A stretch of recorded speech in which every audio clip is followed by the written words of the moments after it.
Hello, I'm Greta Tita G. Tomoyor. Welcome to my channel. And we are now on day 5. So, day 5 of the transformative journey.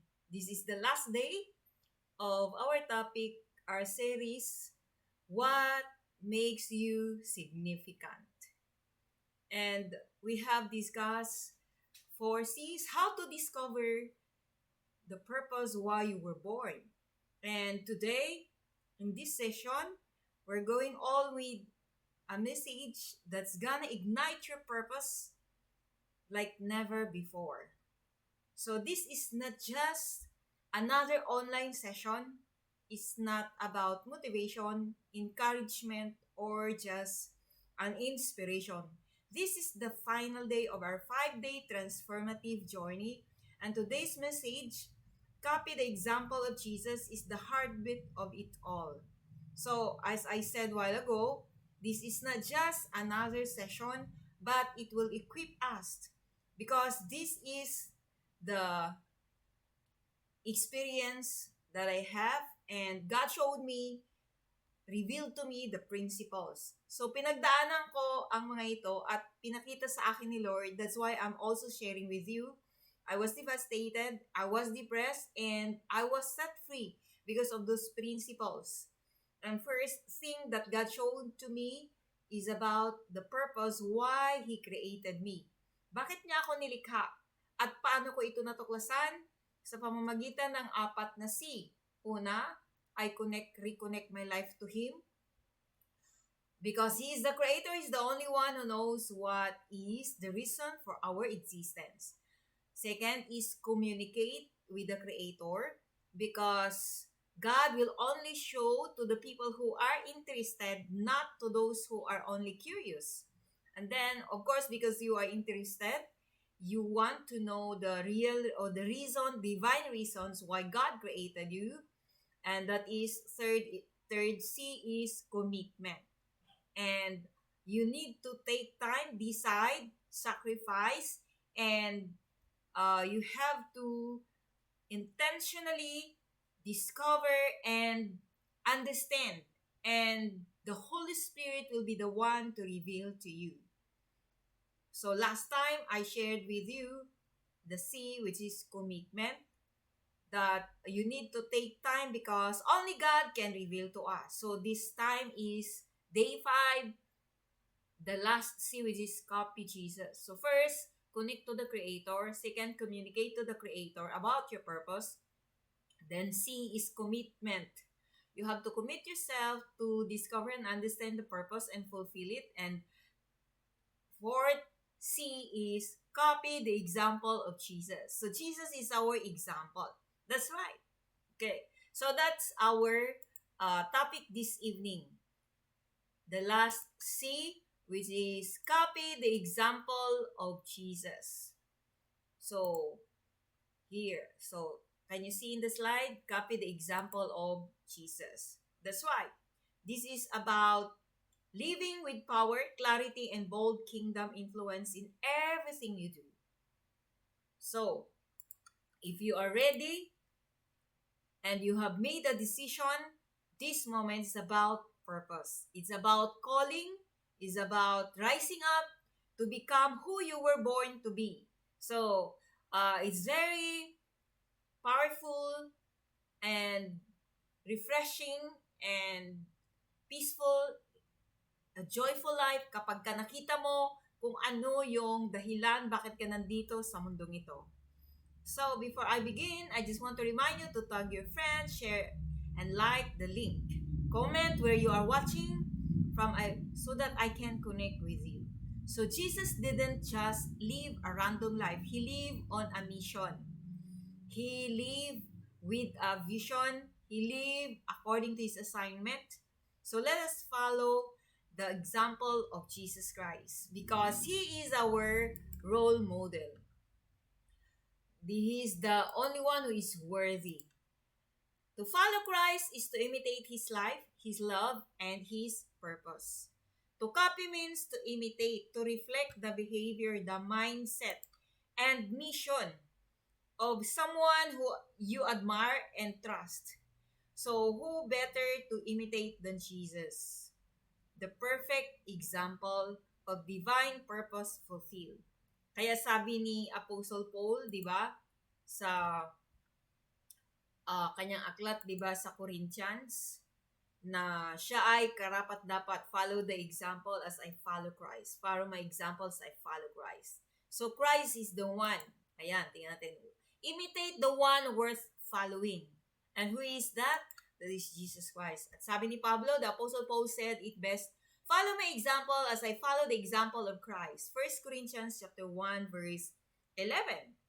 So, your purpose will only reach its fullness when you model your life after the one who created you. After the one, okay, who live with clarity, conviction, and unwavering commitment. So, ito yun, mayroong apat. Paano niya pinakita sa bawat isa sa atin as a model. So, copy the example of Jesus. First, copy how Jesus grew. Paano lumaki si Jesus Christ? Mayroong verse. Tignan natin sa slide. Ayan. Copy how Jesus grew. And Jesus grew in wisdom and stature and in favor with God and men. Luke chapter 2 verse 52. So Jesus didn't rush into purpose. Ibig sabihin si Jesus ay hindi siya nag-rush sa kanyang purpose. Meron siyang preparation na ginawa. He grew into intellectually, physically, spiritually, and socially. So ano ibig sabihin nun? Ito yun. To imitate Jesus means committing to growth in all dimensions of life. Wisdom, he grew in wisdom. It means develop your mind, study, reflect, and learn. So don't just study, we need knowledge, understanding, and wisdom.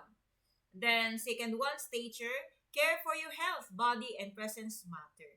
So, mahalaga yung ating pag-take care sa ating katawan. So, we should take care of our body because we need our body to stay on earth to fulfill our purpose. So, kaya dapat ay feed your cells, not your stomach. So, don't just eat delicious food, but nutritious food. Favor with God, cultivate spiritual depth, prayer, obedience, holiness. So, let us develop a good relationship, close relationship with the Father. And then last is favor with man, build character, integrity, relationships, and influence. Of course, we need to grow in wisdom, stature, favor with God and man, just like Jesus Christ. So, yun yung unang C, copy how Jesus grew. Paano siya lumaki? So, wisdom, in stature, in character, in relationship with God. So, relationship with God and relationship with men. So, mahalaga yon. At pangalawa na ginawa ni Jesus na ating kopyahin is copy how Jesus fulfilled His purpose. Sabi dyan sa Luke 4:43, I must proclaim the good news of the kingdom of God to the other towns also because that is why I was sent. So here, this verse is clearly stated. Ano ba yung reason? I must proclaim the good news. Sabi niya rin, that is why. Why? Ibig sabihin, the why is the reason. So it means Jesus was clear about His mission. Alam niya kung ano yon. So dapat tayo, ganun, alam din natin. Dapat maging clear sa atin, ano ba yung purpose niya? Ano ba yung divine purpose? Ano ba yung assignment? Ano ba yung mission? So, kailangan. So, Jesus has a clear understanding about His purpose, kaya natupad niya yung kanyang purpose. So, Jesus was clear about His mission. He lived with urgency, divine urgency. So, bawat isa sa atin kailangan knowing exactly why He was sent. Kasi hindi mo pwedeng hindi gagawin kapag naintindihan mo eh. You will be excited to do that. It will become your passion. So, His death on the cross was the means, but His message, the kingdom of God, was the mission. That's why you always teach the kingdom of God is like, the kingdom of God is like, the kingdom of God is like. So, likewise, all of us, we must follow the example of Jesus. He has a clear understanding of His vision. He knows what is His vision. That's why we must have also the clear understanding what is the vision or what is the purpose why God created us. This is stated in Genesis chapter 1 verse 26, and that needs commitment and revelation from the Holy Spirit. So, just like Jesus Christ, let us copy how Jesus fulfilled his purpose. Likewise, you must also understand your why, declare your assignment. It means you share to others, not to the toxic, but those who believe in you. Let everything you do serve that purpose. Don't just live on mission. So, kailangan klaro sa atin kung ano yung ating layunin sa buhay na sinasabi sa Genesis chapter 1 verse 26. Hindi yung atin-atin lang, baka ito. Kailangan klaro kung ano yung sinasabi talaga ng manual of life. So third, copy his work ethic. So paano ba magtrabaho si Jesus? Sabi sa John 9:4, as long as it is day, we must do the works of him who sent me. Night is coming when no man can work. So, ibig sabihin, there's an urgency. Kailangan magtrabaho tayo. So, paano malaman? Jesus work with urgency and intentionality. Alam mo yung ginagawa mo, may purpose. Nakakonect. Whatever you are doing, it must always be connected to the divine purpose. So, he didn't procrastinate. Lord, saka na. But immediately, because we have a timer. Sa atin pa, mayroon lang tayong panahon na mamuhay sa mundong ito. So we have to do our mission. So he didn't just procrastinate. Hindi niya sinabing sa kana, mamaya na, bukas na.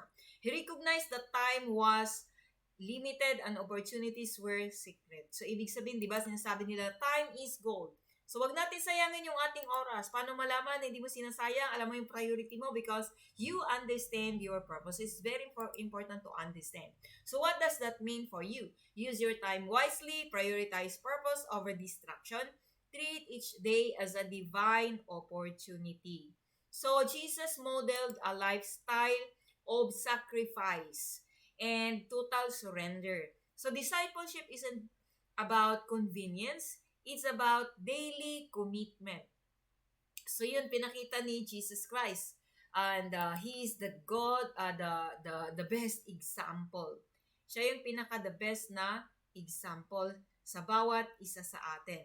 And the fourth C, kanina yung work ethics niya, ibig sabihin gamitin mo yung oras mo na magtupad ng purpose niya sa iyong buhay, that is spending your time wisely. Ang pang-apat naman, copy his commitment. Whoever wants to be my disciple must deny themselves and take up their cross daily and follow me. Luke 9:23. So, what does this mean? Jesus modeled a lifestyle of sacrifice. So, ang bawat isa sa atin ay sundin natin yung kanyang example. Handa niyang sundin kung ano yung gusto ng Father, hindi yung kanyang gusto. Let your will be done, not my will. So here's what Jesus calls us to: deny yourself, lay down selfish desires and personal agendas, take up your cross daily, embrace hardship, obedience, and sacrifice. Follow me, pattern your life after Christ's values, habits, and mission. So kailangan ay sundin natin kung ano yung kanyang example, ano yung kanyang habits, ano yung kanyang values, ano yung kanyang code of conduct. The code of conduct of Jesus Christ can be read in Matthew 5, 6, 7. So nandun lahat yun. So, his commitment to purpose requires sacrifice. So, are you willing to carry your cross like Jesus Christ? Handa mo bang isa-alang-alang? Okay, so yan yung ating ultimate question. Ayan. The ultimate question, are you willing to sacrifice to fulfill the purpose for which you were born? Handa ka ba? I tell you, kapag ka natuklasan mo, sinusunod mo ito, yan yung buhay na masaya. Kasi, alam mo, hindi ka lang yung gumagalaw, but you are doing according to the direction of our King. So, mahalaga na mumuhay ka, pero hindi mo yun magagawa kapag hindi mo siya naintindihan. So, born to infiltrate and influence. You were born not just born to survive, you were born to dominate. But in the kingdom context, to dominate doesn't mean to control people. It means to infiltrate system and influence culture with biblical values, godly standards, moral integrity, and righteous living. That's why you were born. So yan yung clear, very clear na ibig sabihin. Why do you need to dominate in the field of expertise? Because you will become influencer. So once you are already at your top, your life has already to impact the people with biblical values, lifestyle, and culture. and you are excelling in the field of your expertise, then whatever system in your field, you have to infiltrate the system. Kapag lalo na kung hindi maganda, hindi biblical yung kanilang mga ginagawa, yung mga batas, yung mga instruction, yung mga guidelines, hindi align, so you have to infiltrate. Ibig sabihin, ikaw yung nilagay ni Lord dyan kasi ikaw yung may assignment dyan. So one modern day example of this time is Vico Soto, a remarkable young leader here in the Philippines. From young age, Vico had a clear vision. Alam niyo na kung ano, according sa interview na napanood ko. He knew he was called to serve in government. He recognized the passion that is in his heart. Alam niya kung saan siya. God has placed in his heart and understood that his purpose involved bringing change through public service. So, ibig sabihin sa government, pero hindi niya lang alam pa nung bata pa siya. He didn't just dream, he acted. When he was elected as a city councilor in Pasig, yun yung narinig ko na sa interview sa kanya, he was given position of influence. And he used it well. Anong ginawa niya?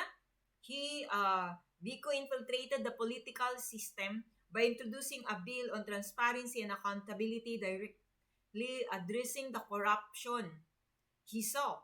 So, that bill was approved and became a local law. So, yun yung kanilang batas. So, when he ran as mayor, later ran for mayor, he ran differently. Hindi siya kagaya ng ibang mga politiko. He refused to buy votes. He held clean, honest campaigns without gimmicks, just truth, clarity, and purpose, and he won. So, iba klase, di ba? So, as a mayor, he began to implement biblical values. It means the transparency and accountability. So, this honesty, the values. Okay, so, the law on transparency, yun yung kanyang pinasa. And the law on transparency and accountability wasn't just talk, it was enforced. So, nung siya ay umupo. As a result, corruption decreased significantly. The city's income was used responsibly. Citizens saw and felt the difference. So, kaya naka-third, na siya term, pang-third, last term niya na ngayon. And scholarship were fairly distributed. Senior citizens received their benefits without favoritism, and most notably, even non-registered voters who were residents of Pasig could enjoy the city's benefits. That's justice, that's righteousness in action.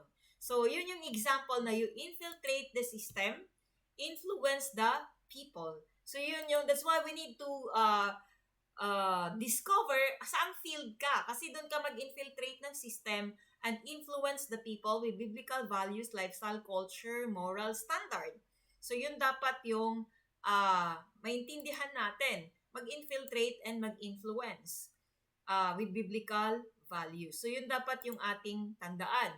So, when you understand God-given gift and calling and you position yourself within systems, whether in governments, education, media, business, or any field, you are not just occupying a job. You are fulfilling a kingdom assignment.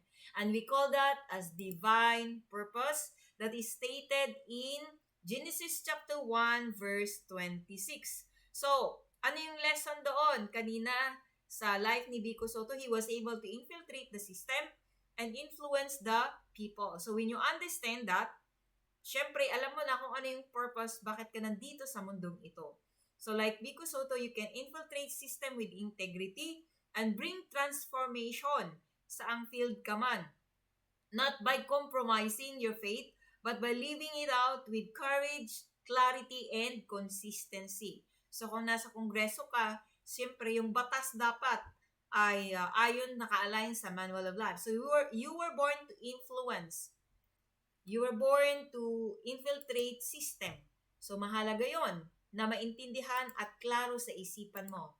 Okay. So you were born to influence, you were born to infiltrate, you were born to lead with the values of heaven right here on earth. Yun ang ibig sabihin na God is ruling the earth through us. Ayan, that's why we need to communicate to God and we need to study the laws and principles from the Manual of Life.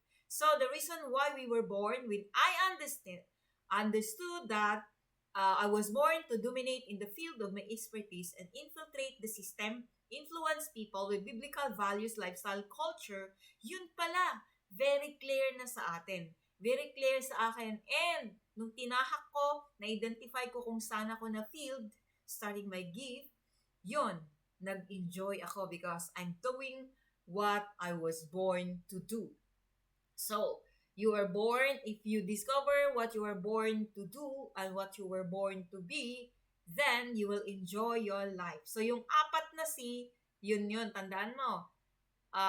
Connect to the Creator, communicate to the Creator, commit to discover and fulfill your purpose. Pang-apat, copy the example of Jesus. Pwede mong panoorin ulit yung aking mga videos mula day 1 hanggang day 5. So, do you want to continue to fulfill your purpose and copy the example of Jesus? So, I will lead you into prayer. Ito yung panalangin na kung saan sasabihin natin kay Lord kung ano yung desire natin.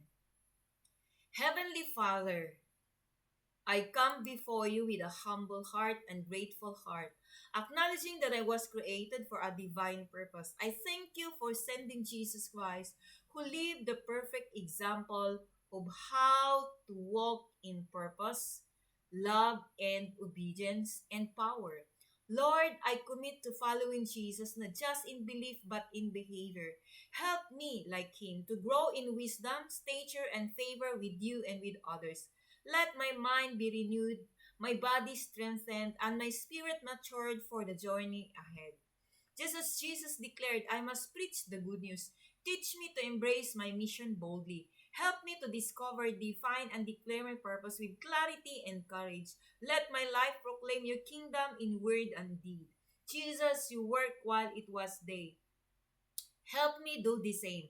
Remove laziness, every laziness, replace it with diligence, focus, and urgency. May I not waste the time you've given me. Help me to steward it widely for your glory. You said that following you means self-denial, daily sacrifice, and obedience. Teach me to take up my cross. Strengthen me to walk the path you walk, even when it is difficult. May I never trade comfort for calling. I choose today to imitate you in growth, in service, in sacrifice, and in love. I am willing to give all that I am to fulfill all that you created me to do.